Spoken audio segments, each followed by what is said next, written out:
OK，嘛到香哦，不干也莫ต่อย哈，来自么不也做也都人但查见做了白，不但น้องอาทิตย์不做，不你嘴帮人不也了白当哦，把谁的话嘛对的话嘛当面不也ไม่ให้อาบ的不不เก่งคุ้งนะจุดใต้โจน้องวิ不做也น้องมงฮะเล่า不แต่ตีจิน做讲不得做没有不把表发做有不面对，那不快叫我哦，来进招表记不中，都招个只有平安一道面都人带，转接不出招长地接触，我表记不嘛平安呢，嘛得ยำตุตาย嘛得ยำเปียวมาแปลงมาเจียเต่ามาแปลงเตรียมตุบาดทุเจียวตุ่มชาเทียนเจนจอดรูแปลงเพื่อนว่าให้ตุโลโยเจียวมาเจียวให้เทียนอยู่บนอยู่แปลงมาให้เทียนตุอยู่บนอยู่เจียวใส่บนตรงเยี่ยมอีดอมกูอยู่บนมาซ้ำมาโซอีบัวผู้สูมาเจียวอีจานน้ำเชยบุจีกรอย่าอีหัวชาเติร์ดวิต่อจูมาเจียวเพื่อนมาสิงเชียปาจูอย่าอีบัวอย่างตุเต่าหมู่แต่ชาเจียนต่อจูเก่งแรงจริงเจียวตั้งหนูบัวอย่าปาจูเชิงเจียวอย่าอีหัวเท่าฟิเซน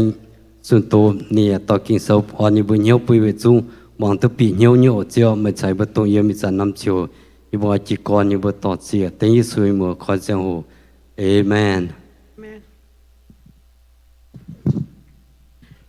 หลังจริงที่หัวอีหอยเบื่อตู้เตาเมียงแต่ใช้บนต่อจงนี่มาเหี้ยวจริงที่หัวนี่อ้อยฝงหอนี่สิ่งเฉียบนที่หัวนี่ก้องลาวป่าไม่เจี๊ยหยงแต่จริงป่อนี่เดี๋ยวอีหอยนี่หิ่งเจียเมียอีหอยนี่หิ่งเจียจริงป่อเจ้าหิ่งเจียซาตานอีหอยนี่ตู้แต่จริงที่หัวเบื่อจงเจียมเนี่ย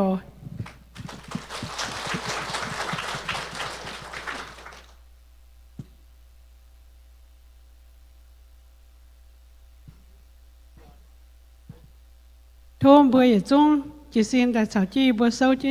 ป่าจงแต่เดี๋ยวว่าอินหอยนะบัวเปล่าบัวเย่เทิดเย่ติมซอง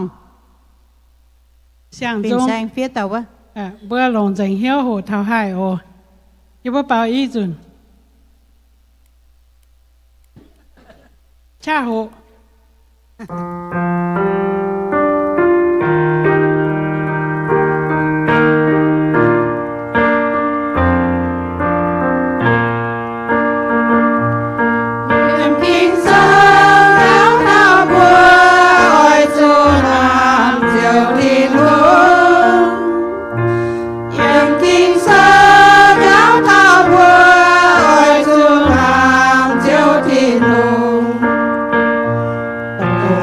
ส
嘴对我来进不才不收， Thôi Thế nay phòng hò mình- nhất suốt ồ.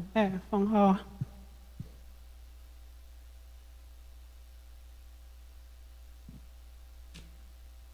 Phòng hò tê tao.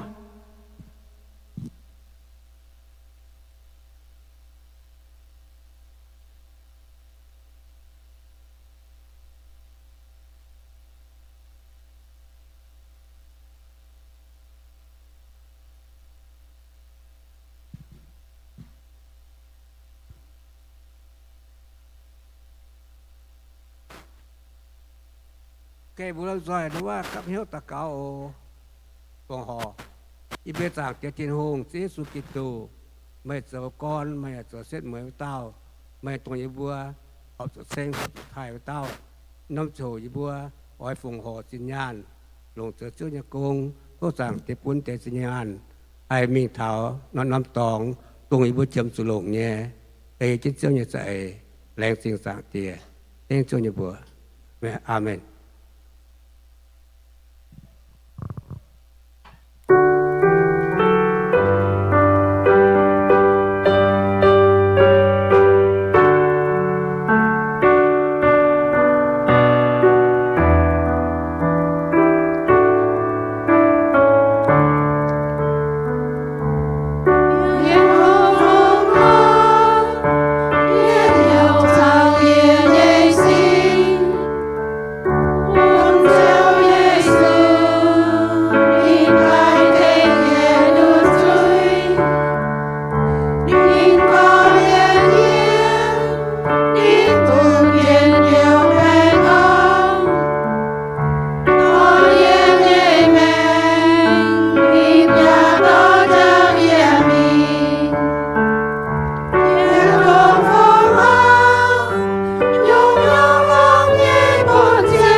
bảo cái hà lai bữa tiêu thô giờ chung tôi chỉ xin ở thà chỉ bữa chọn cái bảo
giờ nay mình vừa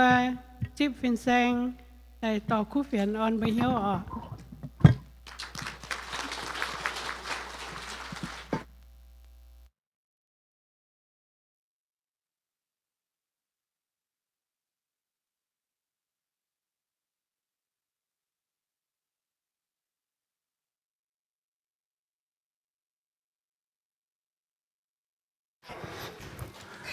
Good morning.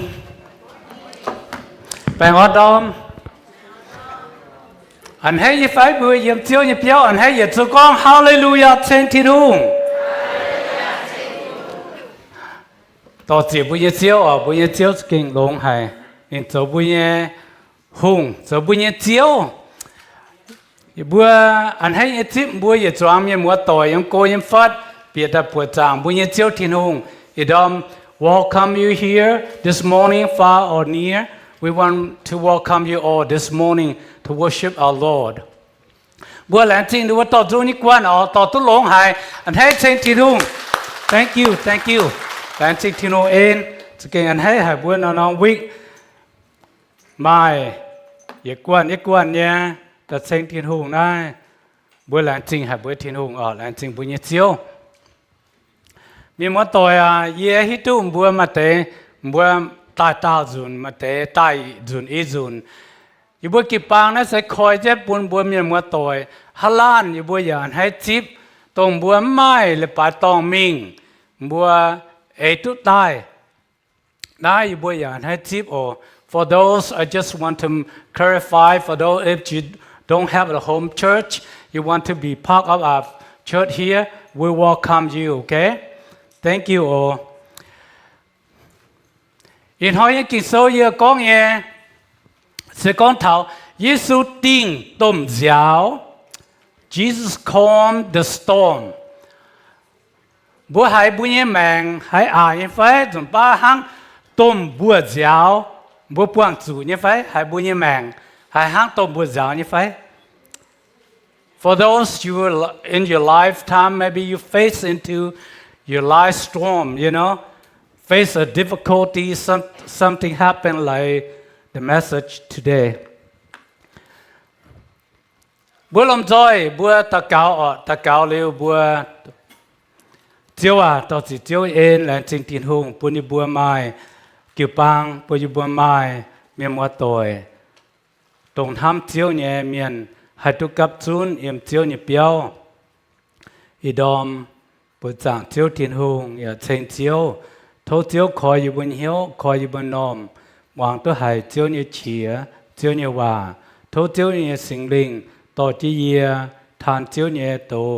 ยำเจียวสุกิตุเนี่ยบัวตาวเก่าเอเมนบัวมากินโซคอจะสัจเจมังโอน่าจะเป็นนบก็สินอสติกอสโปเซเวจูโตกินโซน่ามาเยี่ยมมาทายกินโซมาโกกินโซเยี่ยมลูกากินโซไปยินหอยกองเสียเยี่ยมลูกากินโซตะเป็ดจางงี้จิมเยี่ยมลองงี้จิมเยี่ยมยี่บ่จะเยี่ยมเจียเนี่ย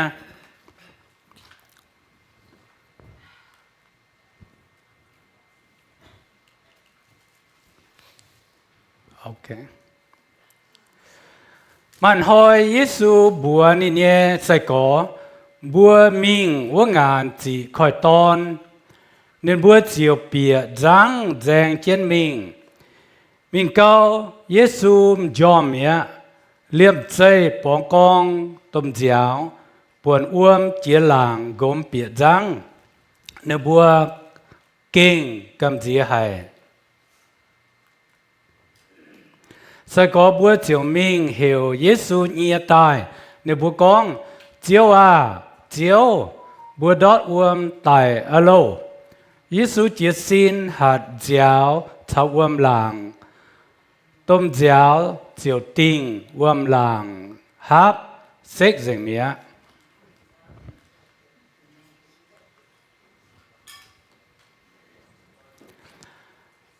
เยซูนายเยซูนานี่เนี่ยสกอบัวมาบัวเนี่ยเสียนฟิล์มเจียหายเมียมป่านี่บัวกำเจียหายบัวห้องหายล้านเจียวนายล้าน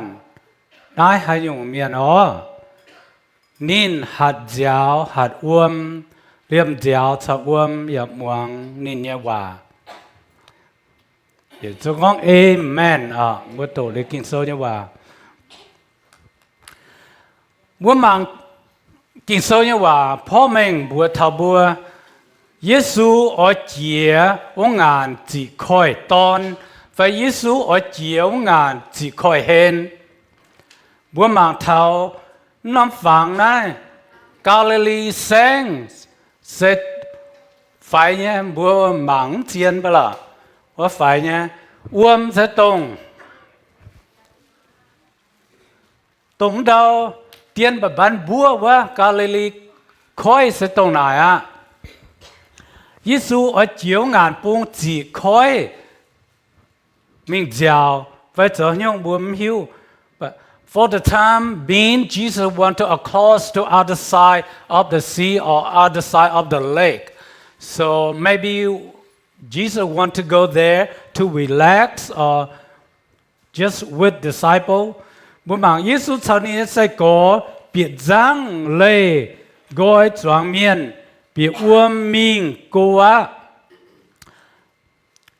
Jesus and his disciples got into the boat and left the crowds out of the water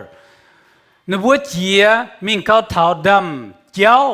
phải thảo bờ đông kén thảo ngàn pung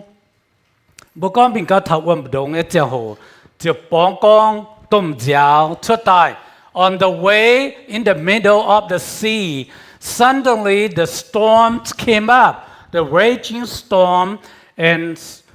scared all of them. Okay.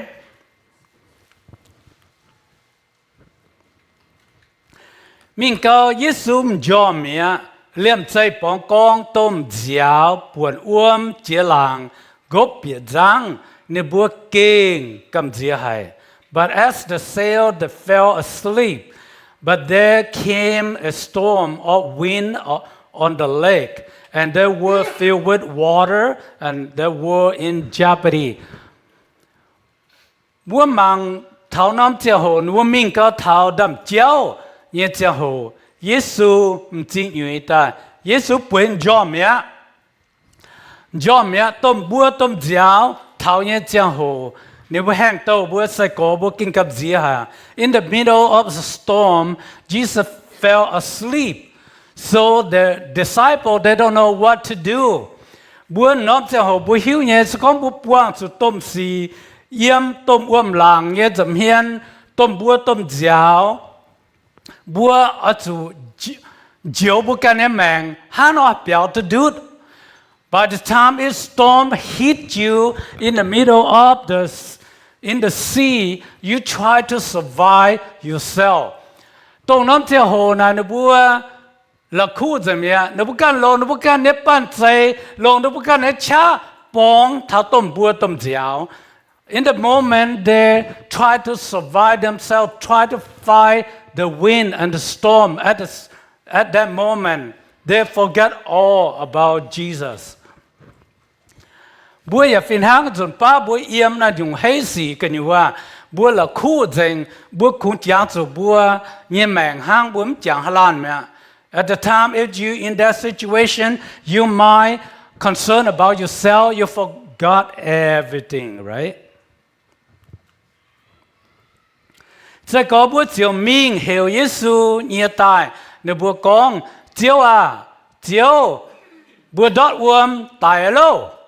Sẽ có disciple went awoke and saying, Master, we're going to drown. Xin nếu bữa giảng chủ nếu bữa kinh tài những chiều hồ thảo đót dừng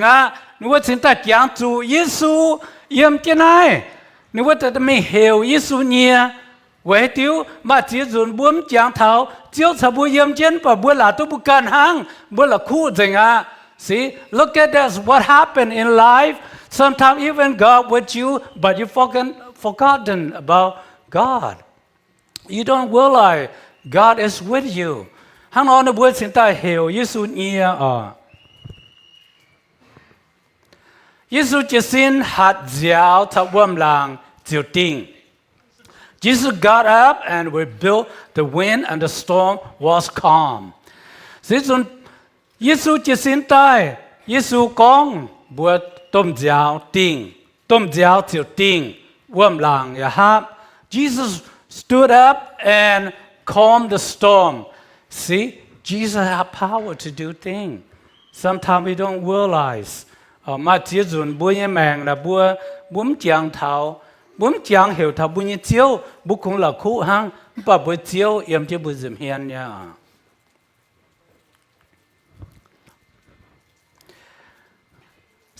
Hẹn tàu bố phải sẽ có bố con, này, hạt tàu liêm giáo sao yap muang ni nè hòa. Even disciple can imagine, say, who is this man? Even the winds and storm obey him. Bữa xiên này phải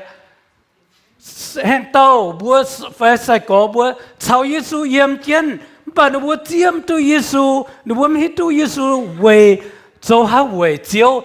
ha lan miền nó bữa chiêm tu Giêsu even Jesus with them all the time they can't even knowledge Jesus. Who is Jesus? Dồn pa bữa như mẹ nó bữa hay có khâu có Giêsu thảo bùa yếm chân chiếu thiên hồn thảo bùa yếm chân bà bùa zum hiếu tu thảo Giêsu bùa zum giảng thảo nín mới nhung bu pung do the bu yin chiao so many time in our lives sometimes we have tough time situation come up but we all forgot who Jesus is bu yin mang na bu a zu hiu tu Giêsu ở bu mang thao tự yết yểm tự yết nhung Giêsu tin tôm giáo như câu bế thảo nín như sinh cha hình chia màn mùa thảo to bèn on bùn khâu nàn như giang hồ.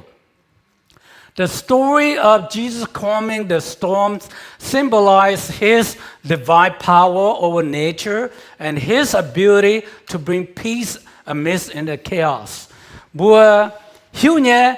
tông bùa khâu như giang hồ bùa hít tua ha nó走bùa huyền minh hấp buông bùa lò hạt táo nó sẽ giáo thà bùa hít tu con Chúa Giêsu hình chia màn muộn. That Bible teaches us this morning that stories about life when we in chaos, the time that we realize Jesus has authority over all the natures. Dùm ba buồm hai cuốn buồm hai cuốn giáo chính hai cuốn bèn chính bà bùa chủ chẳng chân chiếu số hình kia dành nhau nhau. Sometimes we don't even realize that Jesus had power over your life and over the natures, over your problems. But Jesus is the one can give you peace and joy. Tông bùa khâu như giang hồ bùa như chẳng bùa hít tu hà nó走bùa ở chỗ quyên tờ lọ hạt táo. Tông nóm giang hồ bùa con bùa như chiếu thiên hùng kia hài miệng phải chiếu biểu bùa miệng phải. You have to realize by the time you in a big situation, a big problem hit you in life, you have to realize, you say, oh, where is God? But you have to know that God is living you and nearby you.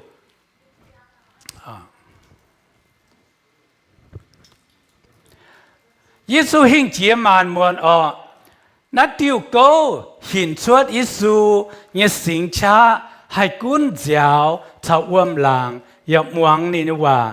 Jesus a story over nature. The story demonstrates Jesus' divine power by showing that even the wind, waves obey him. Giêsu mà tôm hàn má nên trái uom làng ở chỗ gai nên trái uom ở chỗ tình. Bữa chỗ hít tu bữa chiếu Giêsu mà tôm cha đồng này. Even Jesus stepped on the water, water has to calm down. Even Jesus touched the water have to be stay still. You know, Jesus is the one create the heaven and the earth. Jesus has power to control. Bữa chỗ hít tu Giêsu sẽ chạy lung, chạy đau tai, chạy nhung nhung. Giêsu mà cha hai tình tu nhung nhung. Chạy ha. You amen? That is a power of God, okay? The one you serve. Nó sẽ bữa thiên hùng, bữa nhiệt chiếu Giêsu sẽ thiên hùng giáo thảo bùa tiếng uom làng mà yên nhung nhẹ lệ biểu mệnh bún chinh thảo hẹn tổ phải sai có bùa thiên hùng thảo bùa yếm. Jesus is God. The calming of the storm was a way to reveal the disciple that meaning God with us. Bùn bùa cho hiếu tu Giêsu tiếng uom làng giáo thảo hẹn tổ bùa có Giêsu thảo nó bùa yếm. Giáo thảo bùa in hỏi Giêsu ya thảo bùa yếm này. This stories told the story about this disciple have to know about Christ, Jesus with them all the times. Sometimes we don't realize we're sitting here, God is here with you too. You don't realize that.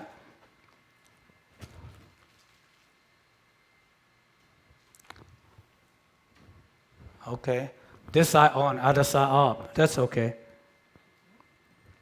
Ta phải bấy thảo mèng nghe tôm giáo นั่นที่เขาจันโตใต้ลงปวงสุเขานานเยี่ยมนินบัวเยี่ยมแมงชาวเยซูให้ปูนแปงอ่อนชาวเย็นเยียว metaphor for life storm the story often applied to challenges is trials that believers face in their lives with Jesus being the one who can bring peace and joy บัวหมางเท้าเยี่ยมบัวเสจางบัวละลานเมียนปวงจูเยเจียงโหปวงจูเยเฉียงหังทำตาฝัจวยโตโซมาให้แต่เขาให้ตอนนี้ก็มันจงหาจงปวดนี่ไฟ So look at the life sometimes we face into life difficulty. Look at the example of this kid. When his life hard for him, he can't even study, so he bumped into the board. You see that? จนป้าบัวเข้าตายบัวเนี่ยจะโหบัวมีตู้หาเราโจบัวจวยบัวงองต้องก็มีเกาดเตียเจ้าบัวตู้จีนไฟเยี่ยจนป้าเข้าตามคุยเยี่ยมเยี่ยตอนยังก็มันป่งทำไมจงบอกเลยให้จางแต่ให้คุยเยี่ยมเนี่ยบัวแมงนะกิ้งเนี่ยยันน่าเสียจังล้านเมียนจุดปวงจุดเข้านานบุก็ตัวส้มตัวส้มน่ะกินเนี่ยตัวส้มกินเข้าเนี่ยจนป้าตัวส้มจนได้บัวโจตัวเมียนบัวเตะบัวหล่นหอมตัวข้ามตัวโหบุก็ฝัจวยตัวส้มน้ำเข้าจนน้ำจะหอมบัวรวยก็ตายเห็นบัวฝัจวยน่ะว่าหน้าน่ะบัวเข้าเนี่ยบัวตัวเมียนบัวหิวtoo, how difficult for the child in school, how difficult, how hard for them. Sometimes it's very difficult. They can't learn, they can't comprehend, they can't pick up in the mind. Sometimes our parents say, oh, you lazy kid. You don't even study, you don't do your homework. You go try out. See? Nhớ con buồn bùa, cho con ya khâu, tổ số ya khâu. Yếm béo mà để con khâu hài nè, yếm béo nằm khâu là.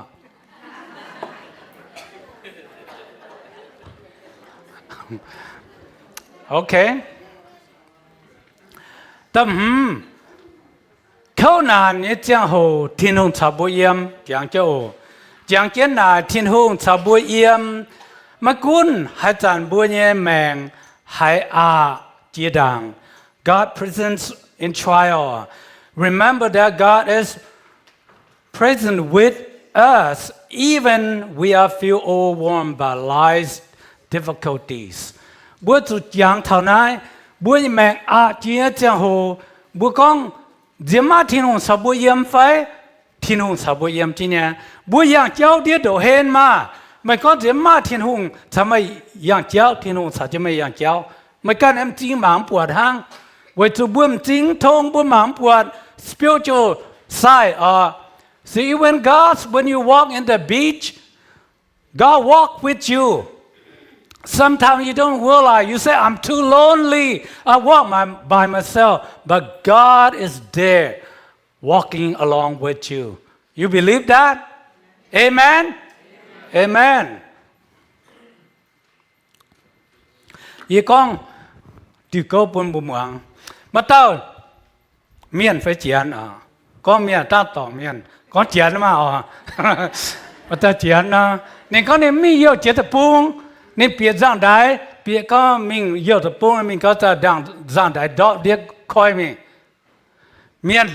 ye trung yếm cái nhiều tại giờ miềnนี่นะbiểu xuất ta mà điều điang nó thòng cái ta này nhom cái điều điang qua chết xuất được hen miệng xuất được hen nàyเขาcái xem yếm tại lông hà nè xuất ta nên mình biểu tôi nằm liu, tại vì bây giờ bố con khỏi dâu nữa mà, the island khỏi dâu yếm chứว่า này biểu tôi liu ta, bữa tôi tàu ta buổi trên này có yếm tại cái lồng hà, buổi trên giòm có tàu trên này, chia này liu chia rồi, hay vừa có thiếu chút xin yo tàu chia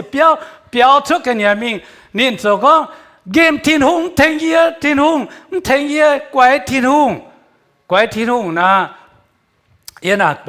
quái thiên hùng quái bà liu này có, ye ở tại yếm phan chàng mang đó khâu, ye ở chuối phải chuối ye béo tại có, yếm khói yếm tại xuất biển tại, ยังคุยยันแต่โตอันเจียมเนี่ยนี่ก็เยอะว่าเจียงอะตายอะนะฮันเอาก้อนป่าบัวเลี้ยทีนุ่งจะปวดลุงเหมือนจะปวดตองยังว่าตายอะตองยังตายแต่เท้านี่ทิวจิมิงมังปวดบุกองบัวมันก็จังเจียนว่าแคปเตินว่าจังเจียนสตาร์โอ้จังเจียนมาตนาหรอหิง你讲一不到节，一那都没签注一的忙，但就没呢。你讲哦，安那个，那一讲当天路面的哈，讲一黑嘛那黑注，嘿你贵贱，大搞天路叫你也不得开出，天路安叫你，一那你干多烂面哈大，天路本到节你溜，第二道在叫你出，但都没出，个哈你准他标，不让你忙ต่อไปช่วยก็ที่มันทิ้งเยี่ยมเขาหนานจะห่มตุ้งแกวทิ้งหุ่งละหายซะเมื่อเขาหนานจะห่มบ้วมตุ้งแกวทิ้งหุ่งจุดแรงจริงทิ้งหุ่งเจียจุดทิ้งหุ่งโตบุชวดตายบ้วมจางจุเนี่ยจะยังไงเอเมนอ๋อ